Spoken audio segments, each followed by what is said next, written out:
하나님 말씀 함께 보겠습니다. 신약성경 고린도전서 15장 20절부터 34절까지 말씀입니다. 고린도전서 15장 20절부터 34절까지의 말씀 한 절씩 교독하도록 하겠습니다. 그러나 이제 그리스도께서 죽은 자 가운데서 다시 살아나사 잠자는 자들의 첫 열매가 되셨도다.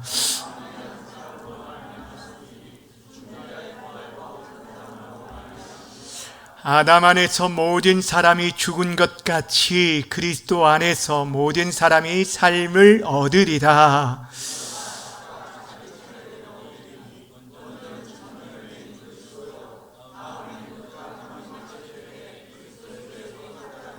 그 후에는 마지막이니 그가 모든 통치와 모든 권세와 능력을 멸하시고 나라를 아버지 하나님께 바칠 때라.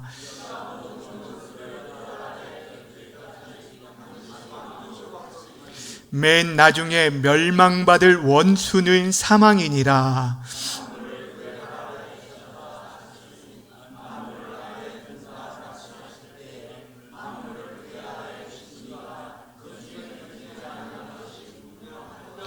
만물을 그에게 복종하게 하실 때에는 아들 자신도 그때 만물을 자기에게 복종하게 하신 이에게 복종하게 되리니 이는 하나님이 만유의 주로서 만유 안에 계시려 하심이라.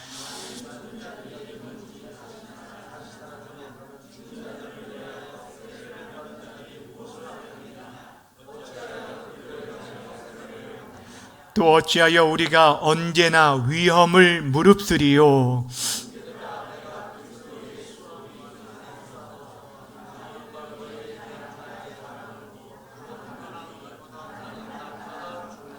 내가 사람의 방법으로 에베소에서 맹수와 더불어 싸웠다면 내게 무슨 유익이 있으리요. 죽은 자가 다시 살아나지 못한다면 내일 죽을 터이니 먹고 마시자 하리라. 함께 읽습니다. 꾀어를 행하고 죄를 짓지 말라. 하나님을 알지 못하는 자가 있기로 내가 너희를 부끄럽게 하기 위하여 말하노라. 아멘.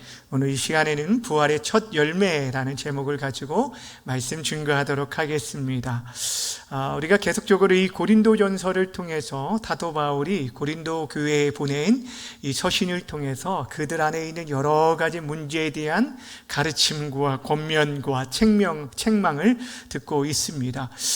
그런데 우리가 앞에서 지금까지 살펴봤던 고린도 교회의 여러 가지 문제보다 사실 더 심각했던 문제는 지금 이 고린도전서 15장에 다루는 부활에 대한 부분입니다. 고린도 교회 성도들 안에 죽은 자의 부활을 믿지 않는 자들이 있었다라는 것을 말해주고 있어요. 여러분, 부활신앙, 즉 부활에 대한 믿음을 갖고 있지 않은 것은 우리가 가져야 할 여러 믿음 가운데 한 가지 부족한 정도가 아니라 부활신앙이 없다라고 한다면 그 사람은 전혀 신앙이 없는 것과 다름이 없는 것입니다. 다시 말씀드리면 여러분, 우리 기독교를 세우고 있는 큰 두 기둥이 뭐라고 했어요? 십자가와 부활입니다. 이 예수님의 십자가 사건을 통해서 우리 인생의 죄의 문제, 그 십자가의 죽으심으로 말미암아 우리의 죄가 대속적인 그 죄사함을 받았다는 그 구원의 사건이라는 것들을 보여준 것이 실질적으로 우리에게 확실히 증거되어지고 보증되어지고 확증되어진 사건이 부활 사건이라고 말했기 때문에 이 부활을 믿지 않는 것은 예수님의 십자가의 사건을 통하여서 우리의 죄가 사함받았는지에 대한 그 확신을 가지고 있지 않기 때문에 여러분, 부활을 믿지 않는 것은 그 사람은 기독교인이라고 할 수 없고 그 믿음은 거짓 믿음, 죽은 믿음과 다름이 없다라는 것입니다. 그러기에 사도 바울이 다른 어떤 때보다 목소리를 높여서 이 부활에 대해서 증거를 하는데 15장 전체가 부활에 대한 내용인데 먼저 1절부터 15장 1절부터 11절까지는 부활이 역사적인 사건이다라는, 그러니까 어떠한 영적 의미만을 가진 사람들, 그런 사람들이 있어요. 그러니까 이 부활에 대해서, 예수님의 부활을 그게 실제 사건이든 아니든 중요한 것이 아니라 내 안에서, 내 마음 가운데 그것이 영적으로 그냥 받아들이기만 하면 된다라고 말하는 자들이 있는데 그게 아니에요. 그러니까 예수님의 부활이 실제 역사적으로 일어난 사건이라는 것들이 너무너무 중요하고, 이것에 대해서 사도 바울이 먼저 얘기합니다. 그래서 예수님이 성경대로 죽으시고 성경대로 3일 만에 부활하셨다. 근데 그 일을 12사도뿐 아니라 500여 형제와 무엇보다도 만삭되지 못한 누가 보았다는 거예요? 바울 자신이 경험했다는 거예요. 그러니까 예수를 핍박하던 자신이 변화될 수밖에 없었던 것, 예수님을 만난 그 부활 때문에 자신이 누구보다도 부활의 산 증인이다라는 것을 얘기하고 있죠. 그러면서 이제 12절부터 19절까지는 무엇을 말했냐면, 만약 부활이 없다면, 죽은 자의 부활이 없다라고 한다면 우리가 가지고 있는 모든 그 신앙의 기초와 체계와 믿음과 그 모든 것들이 아무런 의미가 없다, 무의미하다라고 말해요. 지금 여러분들이 이 자리에 나와 예비하는 것도 무의미하고 우리의 삶의 헌신과 수고와 그 모든 것들이 다 무의미하다라는 것들을 얘기하고 있습니다.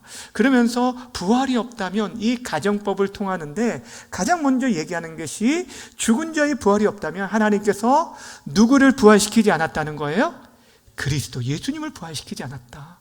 그리스도의 부활이 없다라고 한다면 우리가 전파하는 것도, 우리가 믿는 것도 헛되고, 또한 무엇보다도 우리는 여전히 죄의 문제가 해결되지 않은 죄 아래 갇혀있는 자가 된다라고 얘기하고, 우리는 거짓 증인으로 발견될 수밖에 없을 것이다. 무엇보다도 그것을 바라고 살아가는 우리들은 어찌 보면 이 세상에서 우리가 바라는 것이 진짜 이 세상뿐이라면, 눈에 보이는 이 땅의 삶이 전부라고 한다면, 이 세상에 있는 사람들 중에 우리들이 어떠한 자라고 말하면 가장 불쌍한 자라고 얘기했어요. 그것이 19절까지의 말씀이에요. 그런데 여러분, 저 여러분들이 정말 불쌍한 자입니까?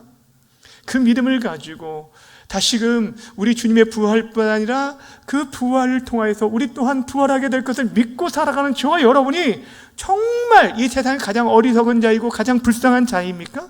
그렇지 않다라는 거예요. 사도 바울이 오늘 말하고 있는 것이 바로 그거예요. 그래서 20절을 시작할 때 뭘로 시작하냐면 그러나로 시작합니다. 성경에 위대한 그러나라는 게 있어요. 위대한 그러나. 그러니까 앞의 내용을 완전히 대역전시키고 반전시키는 그 위대한 그러나가 등장하는데, 로마서 3장 21절이 그렇고, 그리고 오늘 고린도전서 15장 20절 말씀이 그래요.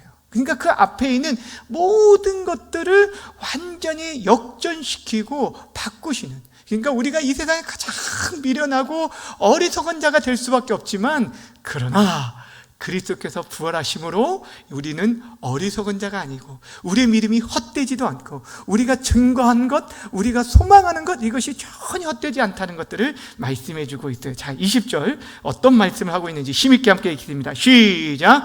그러나 이제 그리스도께서 죽은 자 가운데서 다시 살아나사 잠자는 자들의 첫 열매가 되셨도다. 아멘. 죽은 자 가운데서 다시 살아나셨다.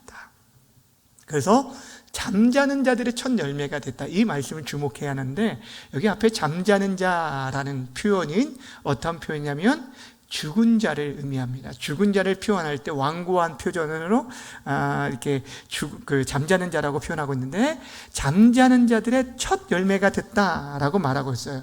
여러분, 첫 열매가 어떤 열매입니까? 처음 맺혀지는 열매를 말하는 거예요.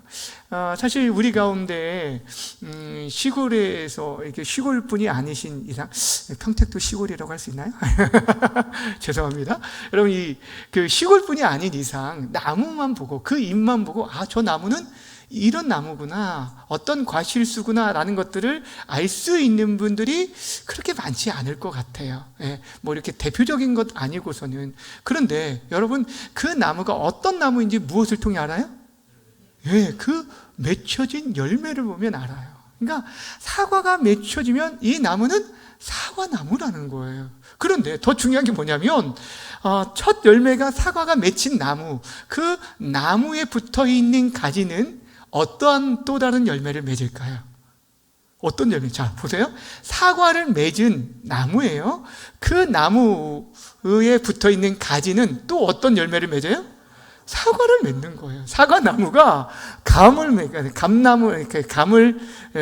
맺거나 매실을 맺거나 이럴 수는 없는 거라는 것이죠. 이게 무슨 말이냐면 지금 예수님께서 잠자는 자들의 첫 열매가 되셨다는 것은 무엇을 강조하고 있냐면 그 안에 붙어 있는, 접붙여져 있는 그리스도 안에서 그 안에 속해 있는 모든 자들은 그분과 함께 우리가 장차 뭐 하게 될 거라는 거예요? 부활하게 될 것을 지금 성경이 말씀해 주고 있는 것입니다. 사랑하는 여러분, 그래서 여기 중요한 게 뭐냐면 그 안에 속해 있는 자, 이것을 말해주고 있어요. 그냥 단순히 모든 자가 아니에요. 그래서 21절과 22절에서는 그 부활, 그리스도의 부활을 통해 이루어진 그 놀라운 역사를 이렇게 설명하고 있습니다. 21절, 22절 아담과 그리스도를 비교하고 있는데 함께 보겠습니다. 시작. 사망이 한 사람으로 말미암아 죽은. 자, 먼저 21절 먼저 보세요. 자, 보시면 사망이 한 사람으로 말미암았다라고 했는데, 이제 사망은 죽음을 말하는 거예요. 여기서 한 사람은 누구를 말할까요? 사망이 한 사람으로 말미암을 때 첫 번째 나오는 한 사람은 아담을 말하는 거죠. 그렇죠. 그러니까 아담을 통해서 우리 모든 인생이 그 이후에 태어난 모든 사람들이 사망에 거하게 되었다라는 것을 강조해주고 있어요. 이게 대표성을 원리를 가지고 있어요. 한 사람의 대표로 말미암아 인류의 대표로 하나님과 언약을 맺은 아담이 범죄함으로 말미암아 우리 모두에게 사망이 임하게 되었다라는 걸 말합니다. 그런데 사망이 한 사람으로 말미암은 것처럼 죽은 자의 부활, 죽은 자의 부활도 누구로 말미암아? 한 사람을 말미암았다. 이 두 번째 한 사람은 누굴까요? 예수 그리스도죠. 그렇죠. 자, 그것을 22절에는 이렇게 설명합니다. 22절 시작. 아담 안에서 모든 사람이 죽은 것 같이 그리스도 안에서 모든 사람이 삶을 얻으리라. 자, 무슨 말을 하고 있느냐면 지금 아담 안에서 모든 사람이 뭐 하게 되었다고요? 죽게 되었다는 거예요. 네. 한 사람, 그러니까 한 사람으로 말미암아 죄가 이 땅에 들어왔는데 이 대표 원리. 지금 요즘 그 청소년 대표들 이게 축구가 있습니다. U20 이게 축구가 있는데 여러분 그 축구를 하면 뛰는 선수들이 필드에서 뛰는 선수가 몇 명이죠? 11명이 뛰고 있는데 사실 여러분이 직접 뛰는 거 아니잖아요. 그런데 16강에 진출을 했어요. 누가 16강에 진출했어요? 우리가 16강에 진출했다라고 말해요. 저 사람들이 16강이 아니라 우리가 16강에 진출했다라고 얘기하는 것은 그들이 우리의 뭐기 때문이에요? 대표이기 때문이잖아요. 자, 지금 대표성의 원리를 지금 말하고 있는데 첫 아담과 둘째 아담을 비교하고 있어요. 첫 아담은 흙으로 말미암았지만 둘째 아담은 하늘로부터 말미암았습니다. 첫 아담은 하나님께 불순종함을 말미암아 그로 인해서 죄와 사망이 임하게 되었는데 둘째 아담은 하나님께 온전히 순종함으로 말미암아 우리에게 의와 생명을 주시게 되었다는 거예요. 이것을 말해주고 있어요. 그런데 그분의 부활로 말미암아 우리가 생명을 얻게 되었다는 거예요. 그러니까 생명은 어디서부터 시작하냐? 예수 그리스도의 부활로부터 시작된다는 것들을 강조해 주고 있습니다. 특별히 오늘 22절에 뭐라고 말하냐면 모든 사람이 삶을 얻으리라 라고 말했는데 여러분, 그러면 이 땅에 있는 모든 사람들이 삶을 얻습니까? 그렇지 않죠. 22절에 잘 보면 그리스도 안에서 모든 사람이 삶을 얻는다, 생명을 얻을 것이다 라고 말해요. 다시 말씀드리면 그리스도 안에 있는 자, 그리스도 안에서 죽은 자들만이 생명을 얻을 것이다 라고 말하고 있는 거예요. 하나님이 세상을 이처럼 사랑하사 독생자를 주셨으니 이는 뭐 하는 자마다 저를 믿는 자마다 멸망치 않아요. 그냥 모든 사람이 멸망치 않고 영생을 얻는 게 아니라 그를 믿는 있는 자마다, 이것이 바로 그리스도 안에 있는 것을 말하고 있는 것입니다. 오늘 성경이 말해주고 있는 것이 바로 이것을 강조해주고 있어요. 예수 그리스도의 부활 사건이 얼마나 중요하냐면, 이제 아담으로부터 비롯되어진 이 사망이 끊기고 이제 생명의 길을 열어놨다는 거예요. 사망으로 흘렀던 그 길이, 모든 사람이 죽음으로 향했던 그 길이 이제 생명의 길을 열어놓았다는 거예요. 이것이 여러분 성경에 나오는 족보를 통해서도 소개해주고 있는데, 여러분 성경 보시면 창세기 5장 한번 잠깐만 보세요. 성경책을 창세기 5장을 한번 보세요. 창세기 5장 찾으셨으면 아멘. 네, 아멘. 자, 4절, 5절 보시면, 아담은 셋을 낳은 후 800년을 지내며 자녀를 낳았으며 그는 930세를 살고 뭐 했더라? 자, 죽었더라라고 말했죠. 자, 그 다음에 6절, 7절 보시면, 6절, 7절, 8절에 보면, 셋은 105세에 에노스를 낳고 에노스를 낳은 후에 807년을 지내며 자녀를 낳았으며 그는 912세를 살고 뭐 했더라? 죽었더라. 자, 쭉 보시면 계속적으로 무엇을 얘기하냐면, 이 아담으로부터 노아에 이르기까지, 노아 전까지 이르기까지 9세대를 얘기하고 있는데, 이들이 900세 이상의, 와, 참 오래 살았구나, 이것을 강조해주고 있는 게 아니에요. 이 창세기 5장은 죽음의 족보예요. 뭘로 끝나냐면, 그들이 아담 이후의 모든 자들이 죽음으로 끝나는, 죽었더라로 끝나는 것들을 보여주고 있는 족보라는 것입니다.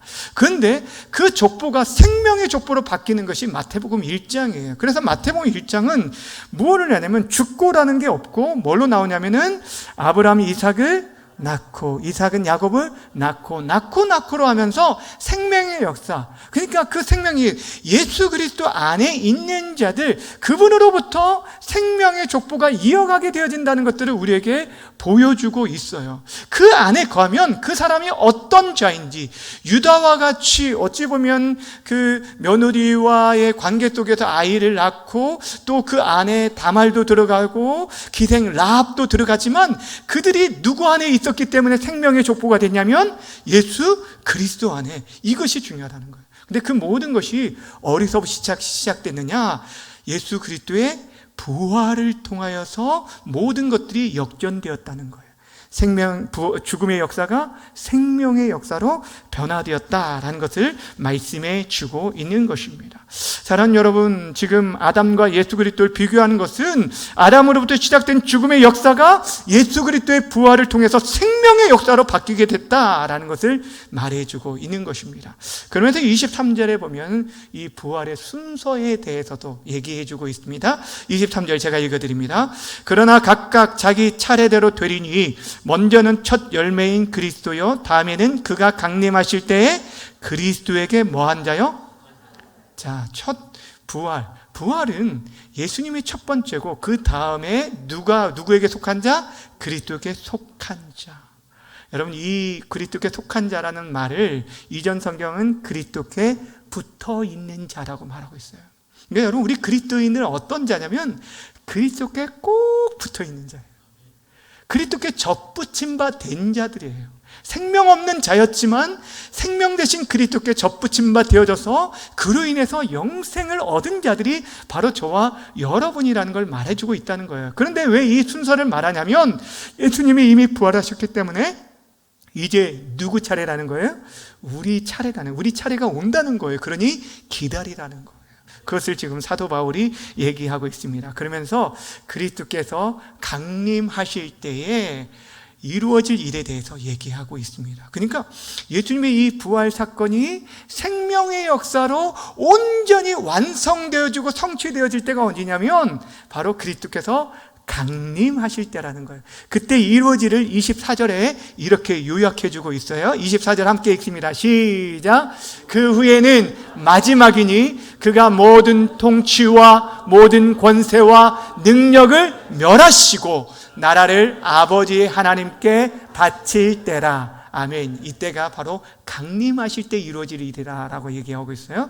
두 가지를 얘기합니다. 첫째는 모든 통치, 권세, 그 능력 적들을 다 멸한다. 여기서 통치와 권세는 어떤 걸 말하냐면 하나님을 대적하는 악의 세력, 영적 세력들을 말하는 것입니다. 그 모든 것들이 멸해질 것이고, 두 번째는 그 모든 하나님 나라들이 누구에게 다시 올려지게 될 거냐면, 돌아가게 될 거냐면은 하나님께 돌려지게 될 것이다 라고 얘기하고 있습니다.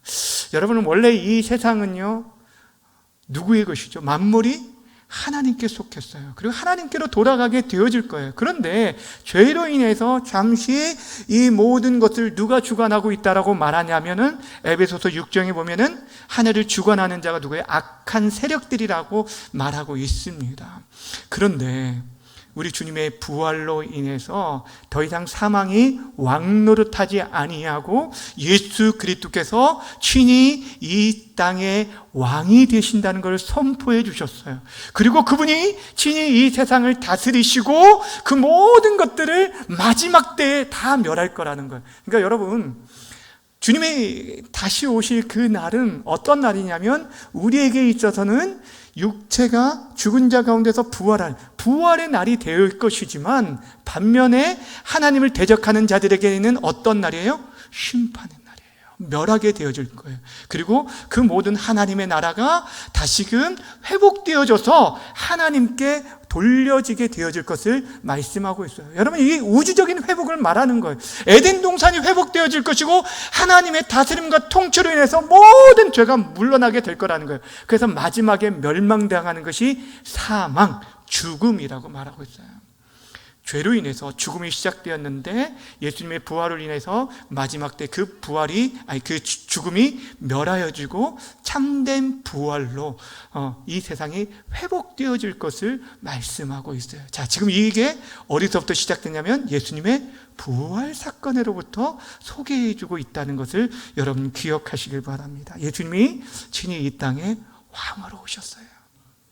사망 권세, 사망이 더 이상 우리를 왕노릇하는 것이 아니라 예수가 우리의 왕 되시고 우리의 주 되심을 말씀해 주고 있어요. 그러니까 여러분, 더 이상 우리가 어떤 죽음에 대한 두려움 가운데 벌벌 뜨며 살 자들이 아니라는 거예요. 우리들이 이제 어떻게 살아야 할지, 그 부활을 믿는 자들이 어떻게 살아야 하는지, 사도 바울이 자신이 그 부활을 믿기 때문에 어떻게 사역했는지에 대해서 그 뒤에 소개해 주고 있는 것을 보게 됩니다. 자, 보세요. 이제 우리의 매일 삶 속에서, 우리의 사역 속에서 그 부활을 경험한 자로서 어떻게 살아가야 하느냐, 이것들을 말해주고 있는데, 만약 부활이 없었더라면 바울은 자신이 사역 속에서 그 위험을 무릅쓰지 않았을 것이다 라고 얘기합니다. 30절과 31절 함께 읽겠습니다. 30절 31절 시작. 우리가 언제나 위험을 무릅쓰리요. 형제들아, 내가 그리스도 예수 우리 주 안에서 가진 바 너희에게 대한 나의 자랑을 두고 단언하노니 나는 날마다 죽노라. 아멘. 따라합시다. 나는 날마다 죽노라. 이것은 이제 여러 가지 의미를 가지고 있지만, 실질적으로 사도 바울은 자신의 삶 속에서 죄에 대해서 나는 날마다 죽고 의에 대해서 산다라는 것을 얘기하고, 또 실제 사역 속에서 자신의 목숨을 아까워하지 아니하고 정말 죽을 각오로 사역하였다라는 것을 표현해 주고 있습니다. 자, 보세요. 30절에 우리가 언제 위험을 무릅쓰리요? 만약에 부활이 없다라고 한다면 그렇게 위험을 무릅쓰고 사역을 감당할 이유가 전혀 없다라는 거예요. 여러분, 주님이 부활하지 않으셨다면, 그리고 우리에게 부활이 없다라고 한다면 사도 바울 자신도 편안한 삶을 살길 원했지 그런 고난의 길을 결코 걸어가지 않았을 것이다 라고 얘기합니다. 사도 바울이 여러분 그 사역 가운데 얼마나 고생의 길을 걸었는지를 고린도 교회 성도들에게 한번 얘기한 적이 있어요. 고린도 후서에 보면 11장 26절과 27절에 보면 자신이 그동안의 사역 가운데 겪었던 것을 이렇게 요약을 해줘요. 어떠한 일을 겪었는지 함께 읽어볼까요? 시작. 여러 번 여행하면서 강의 위험과 강도의 위험과 동족의 위험과 이방인의 위험과 신의 위험 위험과 광야의 위험과 바다의 위험과 거짓 형제 중에 위험을 당하고 또 수고하며 애쓰고 여러 번 자지 못하고 줄이고 목마르고 여러 번 굶고 춥고 헐벗었노라. 그 뒤에도 여러 차례 40에 하나 감한 매를 맞기도 하고 여러 이야기들을 하고 있어요. 그러니까 그의 인생 속에서, 그 사역 속에서 얼마나 많은 어려움들, 여러분 만약에 이런 어려움들을 겪는 데 있어서 사실 이 땅에서의 우리의 삶이 다라고 한다면 사도 바울이 이렇게 살았을까요? 아니라는 거죠. 그러니까 자신이 부활하신 예수님을 경험하지 않았다면, 만나지 않았다면 그분이 실제 살아계신 분일 뿐 아니라 우리 또한 다시 부활할 것을 믿었기 때문에 그렇게 살았다는 거예요. 그리고 이 땅에서의 수고로 끝나는 것이 아니라 마지막 때에 우리가 하나님 앞에서 의의 멸관, 생명의 관을 쓸 것들을 믿었기 때문에 그분 앞에서 우리의 모든 슬픔과 눈물과 수고가 그치고 그분 안에 참된 평안과 안식을 누릴 것을 믿었기 때문에 그는 자신의 그 수고가 수고로 여기지 아니하고 정말 힘을 다해서 사역했던 걸 보게 돼요. 내가 오늘 죽을 고비를 겪었는데도 불구하고 내일은 몸을 살이하겠다가 아니라 그 다음날도 하나님이 부르시면 부르신 가운데 내가 이 일들을 감당하겠노라 라고 하면서 날마다 죽는 심정으로 사역해 나갔던 것을 보게 되어집니다. 사랑하는 여러분, 이것이 가능할 수 있는 이유가 어디 있을까요? 여러분, 이렇게 믿음의 길을 우리의 믿음의 선배들이 그렇게 믿음을 가지고 순교의 길을 걸어갈 수 있었던 힘이 어디에 있을까요? 여러분, 우리가 굳은 결심을 한다라고 해서 그것이 가능할까요? 아닙니다. 인간이 가지고 있는 열정과 어떤 열심은 한계가 있어요. 그것들을 사실 초월할 수 있는 것은 바로 믿음으로만이 가능하다라는 거예요. 부활하실 것은, 아니 우리가 하나님 앞에 서야 할 것은 하나님이 우리의 수고를 인정해 주실 뿐 아니라 그 수고에 대해서 예비된 상급을 주실 것을 믿는 믿음이 있기 때문에, 우리에게 예비된 하나님의 나라가 있다는 것을 믿었기 때문에 그렇게 나아갈 수 있었다라는 것이죠. 그러면서 특별히 또 어떤 얘기냐면, 에베소에서의 사역 가운데 맹수와 더불어 싸웠다, 이런 묘사를 하는 것을 보게 됩니다. 당시 이제 에베소가 그 원형 경기장 안에서 투사하고 이렇게 검투사와 그 맹수랑 싸우는 그런 경기장으로 굉장히 유명했습니다. 그런데 그 얘기를 하고 있는 것은 뭐냐면, 그리스도인이 지금 그리스도인으로서 믿음을 지키고 사역자로서 살아가는 삶이 당시 그러한 산과 같다라는 것들을 비유하고 있는 거예요. 실제 사도 바울이 그렇게 짐승과 싸웠다는 얘기가 아니라 그 정도로 목숨을 걸고 그렇게 하나님 앞에 살았다는 거예요. 얼마나 치열하게 믿음으로 살았는지를 보여주고 있어요.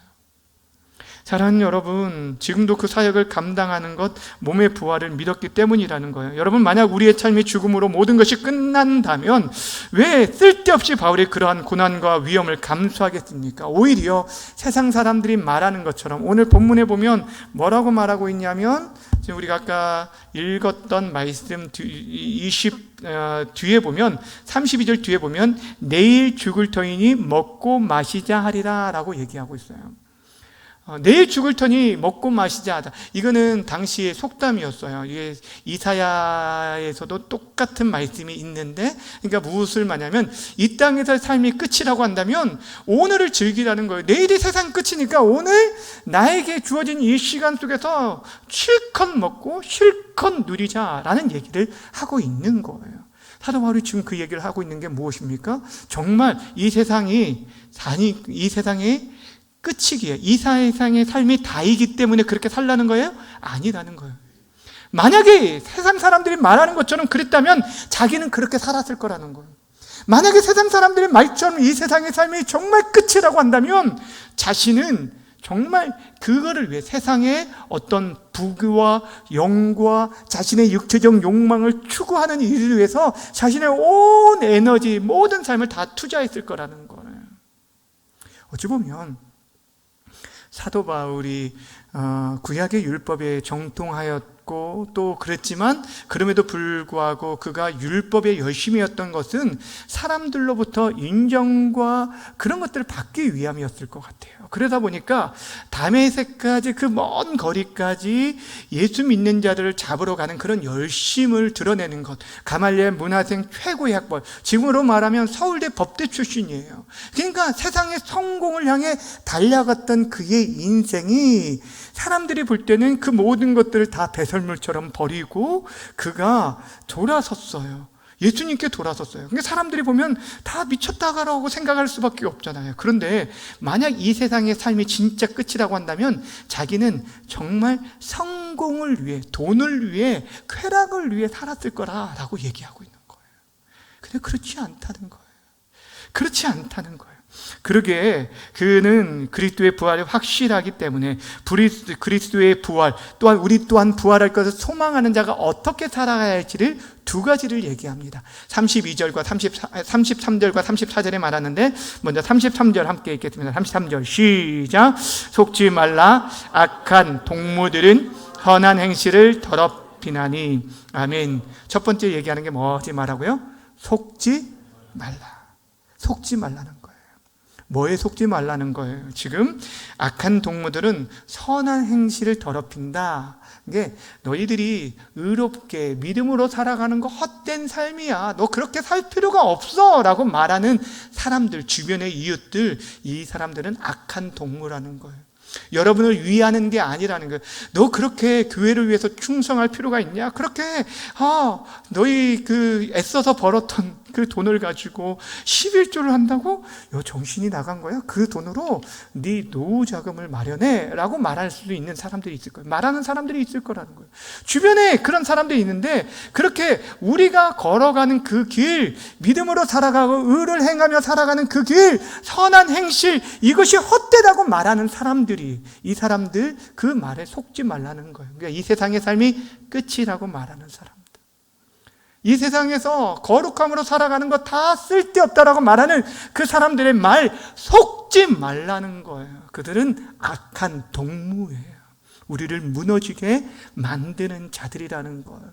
여러분, 이 세상의 거짓된 가치에 속지 마시길 바랍니다. 하나님의 말씀만이 진리임을, 그리고 그 말씀대로 지금까지 성경에 이 66권에 기록된 모든 예언의 말씀들이 하나도 빠짐없이 다 성취되어졌고 이제 다시 오시마 약속하신 그 한 가지 약속만이 남겨두고 있어요. 그 모든 것도 그대로 이루어질 거라는 거예요. 그러게 우리는 이 말씀을 끝까지 신뢰하며 나아가야 돼요. 그리고 두 번째, 우리가 우리 몸이 부활할 것을 믿는 자들은 어떻게 살아야 하는가? 마지막 34절을 함께 읽겠습니다. 시작. 깨어 의를 행하고 죄를 짓지 말라. 하나님을 알지 못하는 자가 있기로 내가 너희를 부끄럽게 하기 위하여 말하노라. 뭘 말하냐면 깨어서 의를 행하고 뭘 짓지 말라고요? 죄를 짓지 말라. 한마디로 뭐라고 하냐면 의를 행하고 죄를 짓지 말라. 거룩함으로 살라는 거예요. 진실하게 살라는 거예요. 우리가 결국에 하나님 앞에 서야 할 때가 있기 때문에 여러분 진실하게 살라는 거예요. 그러니까 여러분 고린도 교회 성도들이 그들 안에 부도덕한 그런 삶을 살게 되어진 그 밑바탕에는 자신들이 자신이 다시 장차 부활할 걸 믿지 못한 데서부터 비롯되어진 거예요. 그러니까 여러분 잘 보세요. 여러분들이 장차 부활하게 될 것을, 우리가 장차 하나님 나라에 설 걸 너무 어렵게 생각하지 말고 여러분이 하나님 앞에 서야 할 것을 믿느냐 안 믿느냐는 것은 여러분이 입으로 말하는 것이 아니라 지금 여러분이 내가 하나님 앞에서 거룩함으로 살아가고 있느냐 그렇지 않느냐를 보면 알 수 있다는 거예요. 그 사람이 입으로만 나는 하나님 나라, 그 나라에 들어갈 걸 믿습니다 라고 말하는 그 말이 아니라 여러분의 삶을 통해서, 여러분의 거룩한 삶을 통해서 저 사람은 진짜 부활을 믿고 살아가는 자이구나, 저 사람은 정말 하나님 나라를 믿고 살아가는 자이구나 라는 것들을 무엇을 통해 알 수 있다고요? 의를 행하며 죄를 짓지 않는 삶을 통해 알 수 있다라는 거예요. 사랑하는 여러분, 성경이 우리에게 말씀하는 것을 기억하시길 바랍니다. 여러분, 우리는 의로운 자가 되어야 하나님 나라에 들어갑니다. 아멘이십니까? 예. 근데 우리의 의가 아니라 예수 그리스도의 의로 우리가 하나님 나라에 들어가는데, 그런데 여러분, 내가 예수님의 의로 구원을 받게 되어지는데, 그런데 하나님께서 우리들에게 무엇을 요구하냐면, 우리 자신의 의를 가지고 하나님 나라에 들어가는 건 아니지만 이미 예수님의 의로 말미암아 구원받은 자들은 무엇을 하나님이 요구하시냐면, 의롭게 살 것을 우리에게 성경에서 수없이 많이 요구한다는 거예요. 다시 말씀드립니다. 여러분, 우리가 율법의 행함으로 구원받는 것은 아닙니다. 그렇죠? 믿음으로 구원을 받습니다. 그러나 성경은 그렇게 구원받은 자에게 율법의 말씀을 누구보다도 더 열심으로 지켜 행할 것을, 의롭게 살 것을 요구하신다는 거예요. 우리가 율법주의자들이 아니에요. 그 은혜에 감사하는 자들은 그렇게 거룩함으로 살아가야 한다는 것을 말하고 있어요. 그러니까 내가 매일매일 그냥 넘어지고 쓰러지면서 이것이 당연하다고 여기면 안 됩니다. 왜 우리 그리스도인들이 왜 세상으로부터 조롱받고 있는지 잘 생각해 보세요. 우리는 분명 넘어질 수 있습니다. 그리고 다시 우리가 언제든지 하나님 앞에 나아가면 새로워질 수 있어요. 그런데 진짜 우리가 새 생명을 얻은 자답게, 하나님 나라에 나아가야 할 자들인 걸 믿는 자답게 우리 삶 속에서 깨어서 의를 행하고 죄를 짓지 말아야 한다는 거예요. 그런데 성경이 그렇게 분명히 말씀하고 있는데도 불구하고 늘 우리는 뭐라고 말합니까? 육신이 연약해, 우리 육신이 약해서 너 넘어질 수 있습니다. 그러나 여러분, 정말 우리가 그리스도인으로서 살아가는 삶이 무엇인지를 기억해야 돼요. 부활을 믿는 자의 삶, 그것이 바로 의로운 삶이라는 것을 우리 삶 속에서 드러내고 보여줘야 한다라는 것입니다.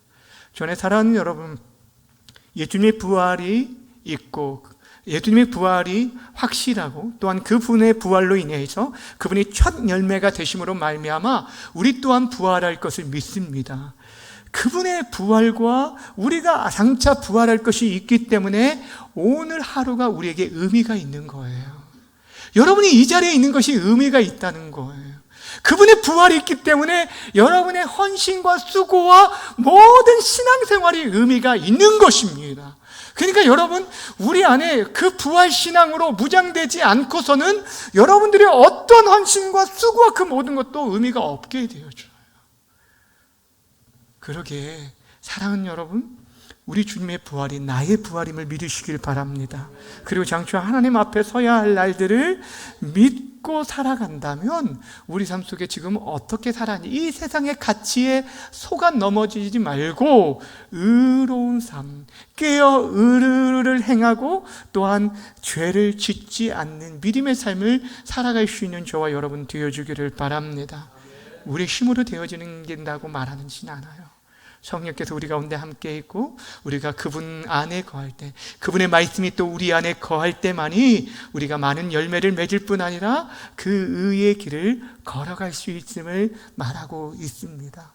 시대가 악할수록 사랑하는 여러분, 여러분의 삶을 통해서 그리스도가 드러내야 돼요.